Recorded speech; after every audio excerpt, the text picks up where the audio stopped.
ఉన్నటువంటి ఏకైక పార్టీ భారతీయ జనతా పార్టీగా రూఢీ అవుతూ ఉన్నది.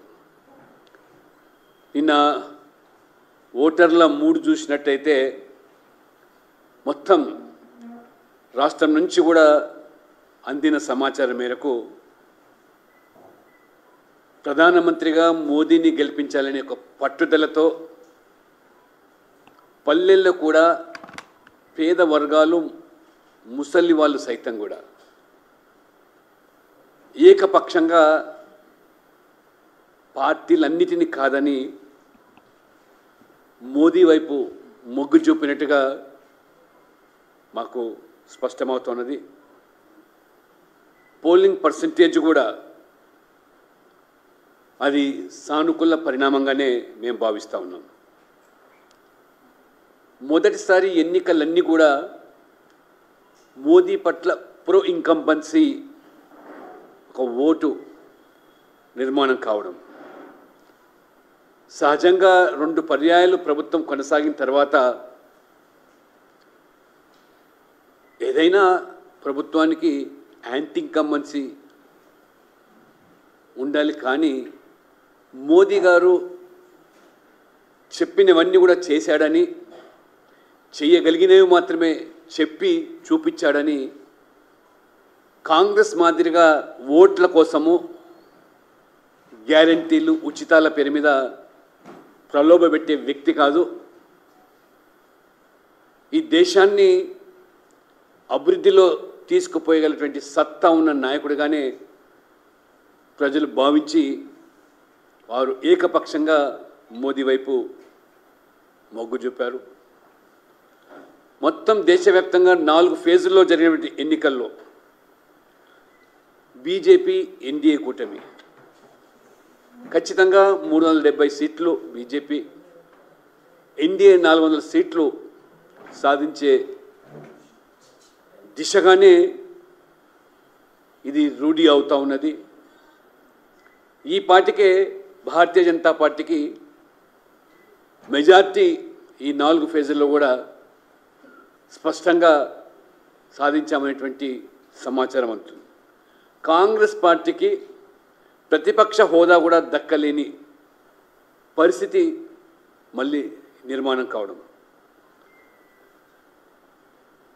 రాష్ట్రంలో కూడా రేవంత్ రెడ్డి గారు నీళ్ళ విడిచి సాము చేసిన ప్రజలు ఉచితాలను గ్యారెంటీలను నమ్మలేదు. రైతుల రుణమాఫీ డిసెంబర్ 9కి అని చెప్పి ఆగస్టుకు వాయిదా వేసి అన్ని దేవుళ్ళ మీద ఒట్లు పెట్టిన ప్రజలు దాన్ని పరిగణలోకి తీసుకోలేదు. అలవిగాని హామీలు ఇస్తున్నాడని ఈ రాష్ట్రం పూర్తిగా మరి అప్పుల ఊబిలోకి నెట్టబడి ఉన్నటువంటి విషయాన్ని తెలుసుకొని కూడా మరి ఇచ్చిన హామీలు ఏ రకంగా అమలు చేస్తారనే దాని మీద ఎక్కడ కూడా స్పష్టత లేదు. ఈ 6 గ్యారెంటీలు అమలు కావాలంటే 2 లక్షల కోట్లు, అంటే అప్పుల మీద అప్పులు చేసి అప్పుల మీద వడ్డీ కట్టడానికే ఇవాళ కొత్తగా అప్పులు ఈ ప్రభుత్వం యోజన చేస్తుంది తప్పితే అప్పు తెస్తే కానీ జీతాలు ఇవ్వలేని దుస్థితి ఈ రాష్ట్రంలో. ఆనాడు కేసీఆర్ గారు అప్పు చేసి పప్పుకూడు చందంగా వ్యవహరిస్తే ఇప్పుడు రేవంత్ రెడ్డి గారు కూడా అదే బాటలో నడుస్తూ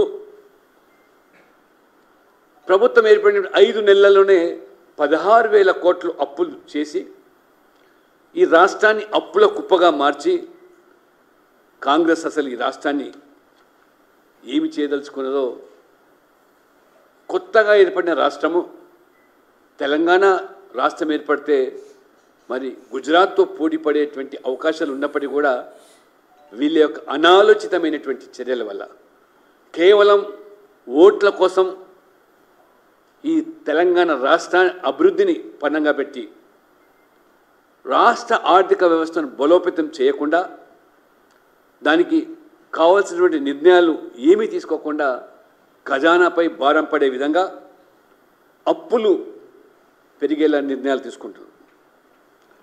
రాష్ట్రాన్ని కాంగ్రెస్ పార్టీ పెను సంక్షోభంలోకి ప్రమాదంలోకి నెట్టబోతూ ఉన్నది. పూర్తిగా అభివృద్ధిని పణంగా పెట్టేసి వీళ్ళ యొక్క నిర్వాహకం వల్ల ప్రాజెక్టులు కానీ సంక్షేమ కార్యక్రమాలు కానీ నిధులు కల్పించలేని దుస్థితి ఇవాళ స్పష్టంగా మనం చూస్తూ ఉన్నాం. విద్యుత్ కోత ఈ పాటికే ఈ 5 నెలల పాలనలోనే ప్రజలు చవి చూస్తూ ఉన్నారు. మరోవైపు నీటి కొరత, అదే రకంగా సాగునీటి రంగాలపై ఒక స్పష్టత లేకపోవడం, సాగునీటి ప్రాజెక్టుల విషయంలో కూడా అవినీతి గురించి మాట్లాడిన కాళేశ్వరం మీద ఇంతవరకు మరి ఎటువంటి చర్యలపైన ముందడుగు వేయకపోవడం, ధరణి మీద చేసినటువంటి మీ యొక్క మరి ఆరోపణలు,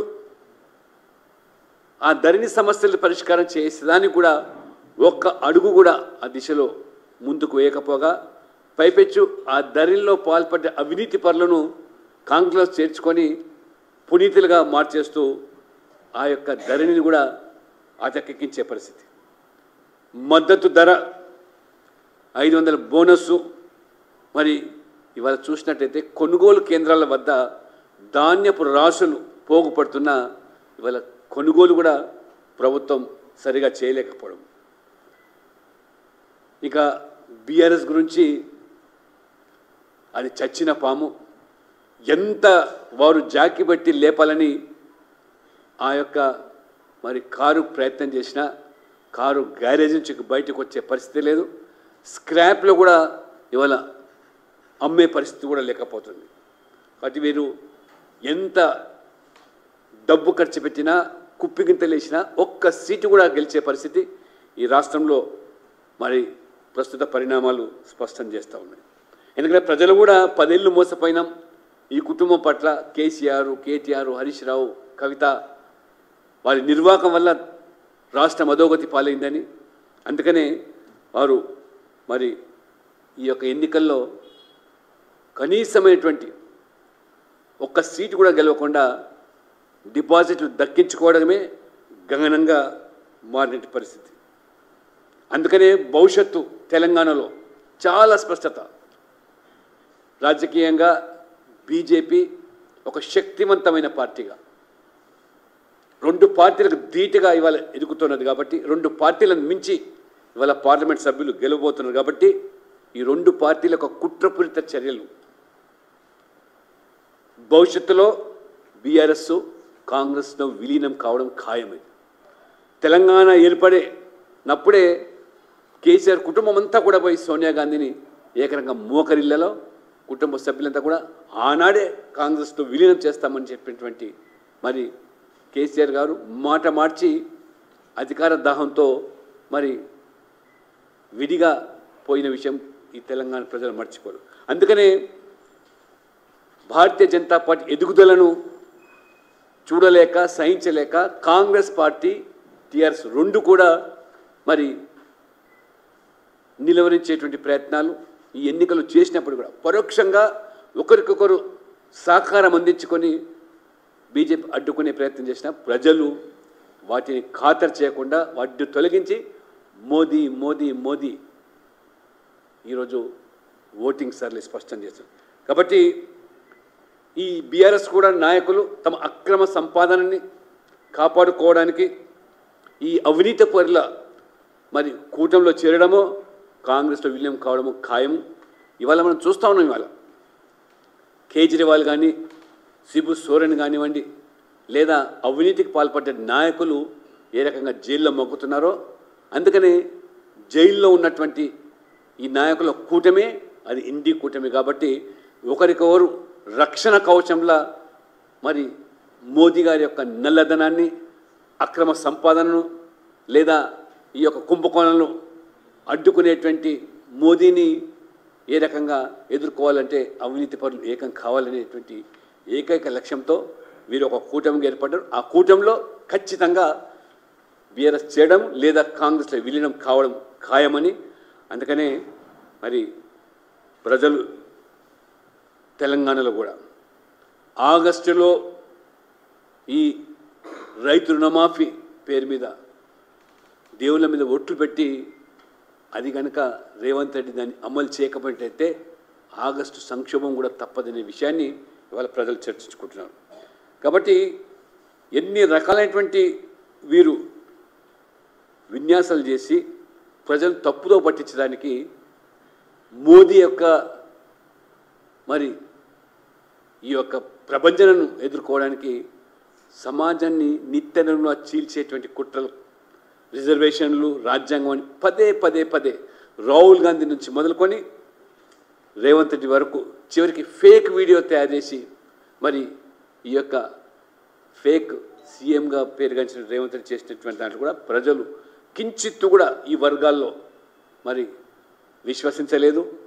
మోదీ వల్లనే పేదలకు న్యాయం జరుగుతుంది, ఎస్సీ ఎస్టీ బీసీలకు కూడా సామాజిక న్యాయం ఒనుగుడుతుందని చెప్పి విశ్వసించి తెలంగాణ వ్యాప్తంగా మరి ఏమాత్రం కూడా ప్రజల్లో మరి పల్లెల్లో కానీ పట్టణాల్లో కానీ ఎస్సీ ఎస్టీ బీసీ అగ్రవర్ణాల్లో లేదా అన్ని వర్గాలు కూడా ఇవాళ మోడీ గారి పట్ల వెన్నుదన్నుగా నిలిచినట్టుగా నిన్న మరి మనకు ఎన్నికలు స్పష్టం చేస్తున్నాయి.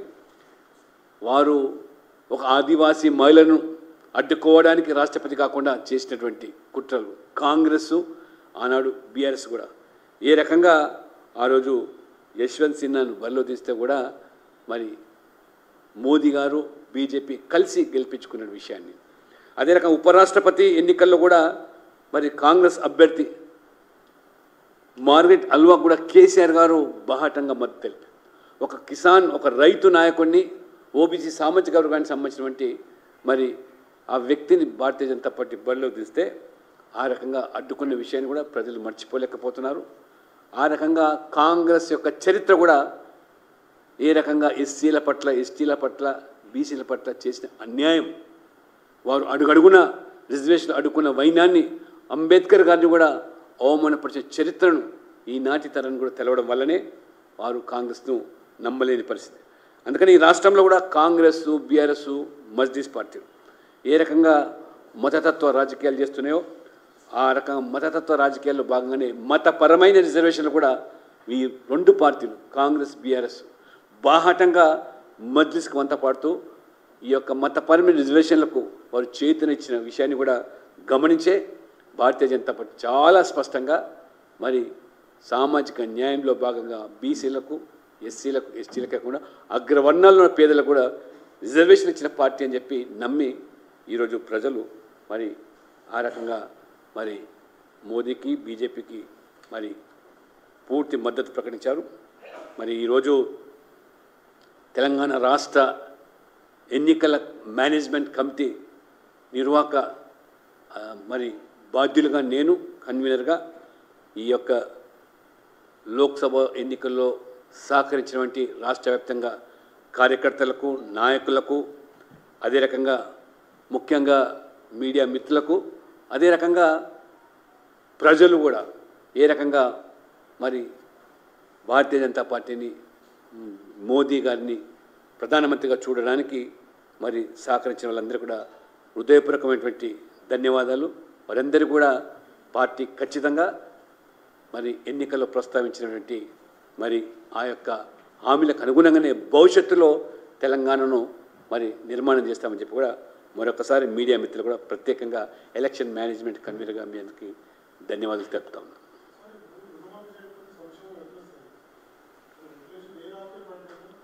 అని దేవుళ్ళ మీద ఒట్లు పెట్టి అన్ని జిల్లాల్లో ఏ జిల్లాలో ఆ జిల్లాకి వెళ్ళి ఆ దేవుడి మీద ఒట్టు పెట్టి నేను ఖచ్చితంగా రుణమాఫీ చేస్తా అని చెప్పి 2 లక్షల రూపాయలు చేయకపోతే ఇవాళ ప్రజలే కాదు కాంగ్రెస్ పార్టీలో ఉన్న నాయకులు కూడా తిరగబడతారు. ఎందుకంటే వాళ్ళ ముఖం ఇంకా చెల్లదు, రాజకీయంగా తిరగలేని పరిస్థితి. ఈ పార్టీకే కరెంటు కోతలు, ఈ నీటి ఎద్దడి ప్రారంభమైంది. కేవలం మహిళలకు బస్సులో ఉచిత ప్రయాణం అన్నాడు కానీ ఇప్పుడు ఆ ఊబిలోకి, నష్టాల ఊబిలోకి నెట్టబడుతున్న ఆర్టీసీని కూడా ఆదుకోలేని పరిస్థితి.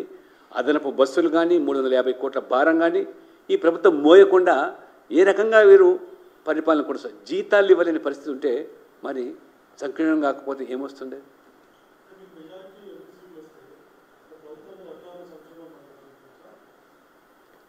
నేను మొదటి నుంచి కూడా స్పష్టం చెప్తున్నాను, భారతీయ జనతా పార్టీ మెజార్టీ సీట్లు సాధించినప్పటికీ కూడా ఈ రేవంత్ రెడ్డి గారు అతి ఉత్సాహంతో ఏదైతే ప్రజలకు ఈ గ్యారంటీల పేరు మీద ఉచితాల పేరు మీద భ్రమలు కల్పించారో భ్రమలు కల్పించినప్పుడు అమలు చేయకపోతే ప్రజల్లో తిరుగుబాటే కాదు వాళ్ళ పార్టీలో కూడా ఖచ్చితంగా వారు తిరగబడే పరిస్థితి వస్తుంది.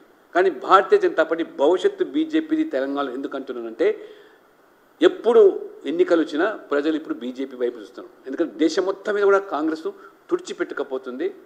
ఈ కూటమి నాయకుల పట్ల అవినీతి పరుల పట్ల మొత్తం విశ్వాసాలు సడలింది.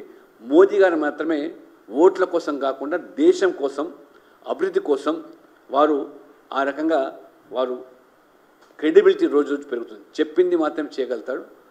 ఓట్ల కోసం దిగజారేటువంటి వ్యక్తి కాదు. ఈ దేశాన్ని ప్రపంచంలో ముందుకు తీసుకుపోయే వ్యక్తి అని భావిస్తున్నారు. కాబట్టి తెలంగాణ కూడా ప్రజలు ఆ నమ్మకానికి వచ్చారు. కాబట్టి ఎప్పుడు ఎన్నికలు జరిగినా రాష్ట్రాన్ని కూడా బీజేపీ చేతిలో పెట్టడానికి ప్రజలు సిద్ధంగా ఉన్నారు.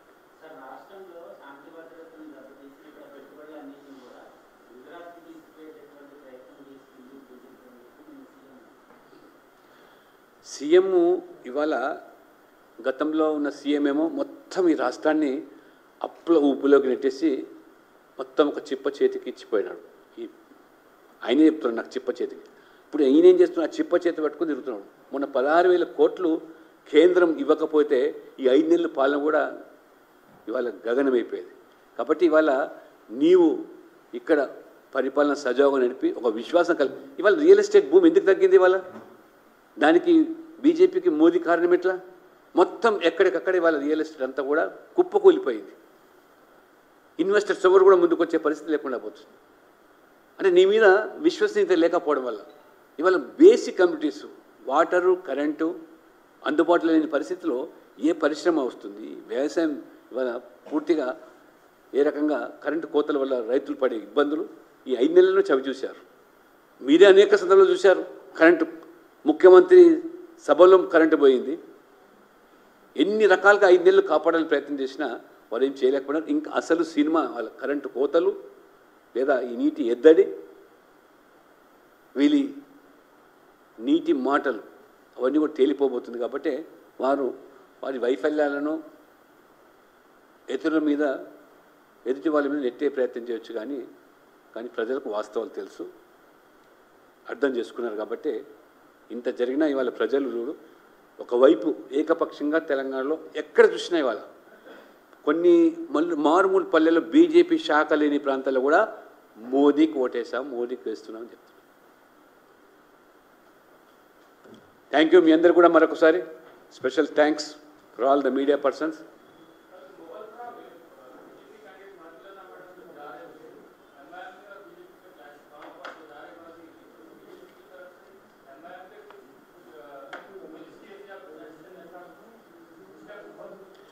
जो भी हुआ चुनाव आज क्या है, आज प्रजातंत्र के अंदर ये लोगों का जीत है.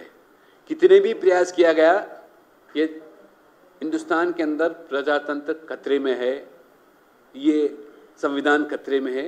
जो राहुल गांधी देश में नहीं विदेशी में जाके भी प्रचार करे, मगर लोग सब तोड़कर आगे आए, वोट हासिल कर मतदान किए, वही जीते, लोगों का जीते, प्रजातंत्र का जीत है.